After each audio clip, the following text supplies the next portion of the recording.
மன்னாரில் கனியமணல் அகழ்விற்கான கள ஆய்வை நிறுத்துமாறு MP ரவிகரன் கோரிக்கை. மன்னார் தீவினை பொறுத்தவரையில் கனியமணல் அகழ்வு, அதானி நிறுவனத்தின் காற்றாலை மின் உற்பத்தி நிலையம் ஆகிய இரு விடயங்கள் பாரிய பேசுபொருளாக காணப்படுகின்றன.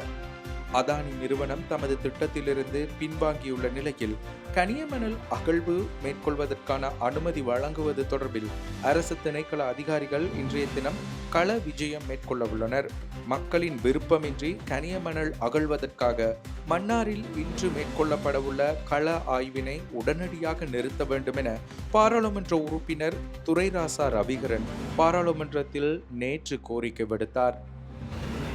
மன்னார் தீவு பகுதியில் கனியமணல் அகழ்வு உடனடியாக நிறுத்தப்படல் வேண்டும். மன்னார் தீவு பகுதி என்பது மிகவும் குறுகிய தாழ்வான நிலப்பகுதியாகும். கடல் நீர்மட்டத்தில் இருந்து தாழ்வான நிலப்பகுதி என்பதனால் மழை காலத்தில் நீர் வடிந்து ஓட முடியாமல் பொதுமக்கள் தொடர்ந்தும் இடம்பெயர வேண்டிய துர்ப்பாக்கிய நிலையில் உள்ளனர். இயற்கை அனர்த்தத்தை தாங்குதிறன் கொண்டதாக தீவு பகுதியின் தரை தோற்ற அமைவிடம் இல்லை. அதனால்தான் மன்னார் தீவில் 3 மாடிகளுக்கு மேல் கட்டடம் அமைப்பதற்கு நகர அபிவிருத்தி அதிகார சபை அனுமதி வழங்குவதில்லை. ஆகவே இப்பகுதியில் கனியமணல் அகழ்வது என்பது பாரதூரமான விளைவுகளை பொதுமக்களுக்கு ஏற்படுத்தும்.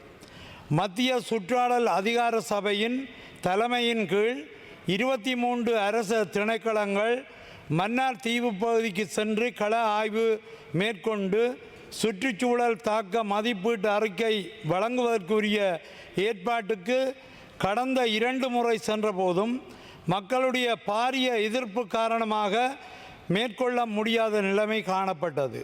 நேற்றைய தினம் மன்னார் நீதிமன்றத்தில் போராட்டத்துக்கு எதிரான தடை உத்தரவை போலீசார் பெற்றுக்கொண்டு நாளைய தினம் அப்பகுதிக்கு கள ஆய்வை மேற்கொள்ள இருக்கின்றார்கள்.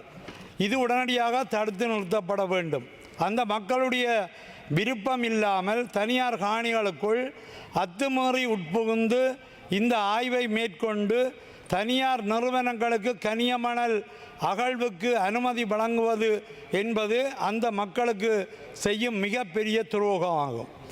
எந்த திட்டமாக இருந்தாலும் மக்களுடைய விருப்பமின்றி செயல்படுத்த முடியாது. பாரிய அளவில் மக்கள் போராட்டத்தை முன்னெடுக்க கூடிய சூழ்நிலை நிலவுவதால் ஆபத்தான நிலைமை தோன்றலாம். சட்ட ஒழுங்கு பிரச்சனை ஏற்படக்கூடிய வாய்ப்பு உள்ளது. ஆகவே உடனடியாக நாளைய கள விஜயத்தை மத்திய சுற்றாடல் அதிகார சபையும் ஏனைய திணைக்களங்களும் நிறுத்த வேண்டும் என இந்த உயரிய சபையினூடாக கோரிக்கை விடுகின்றேன்.